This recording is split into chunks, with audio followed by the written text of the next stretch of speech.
তো সকলেই ভালো আছেন।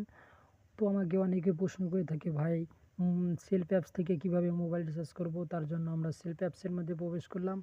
প্রবেশ করার পরে এখানে দেখতে পাচ্ছেন মোবাইল রিচার্জ নামে একটা অপশন রয়েছে, এখানে আমরা ক্লিক করব। ক্লিক করার পর এখানে দেখতে পাচ্ছেন একটা ফর্ম। এখানে আপনার যে নাম্বারে মোবাইল রিচার্জটা করতে চাচ্ছেন সেই নাম্বারটা এখানে উঠিয়ে দিবেন।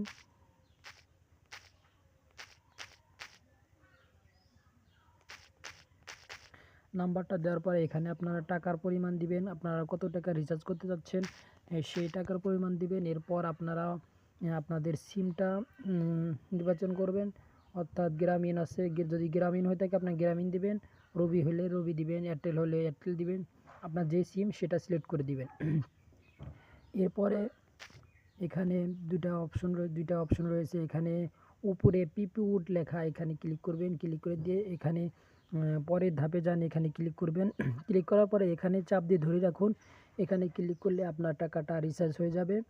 যেহেতু আমি আপনাদেরকে দেখানোর উদ্দেশ্য ছিল, এই জন্য আমি চাপ দিচ্ছি না। যদি আজকের ভিডিও এই পর্যন্ত, যদি আপনাদের ভালো লেগে থাকে তাহলে আমার ইউটিউব চ্যানেলটাকে সাবস্ক্রাইব করে দিবেন।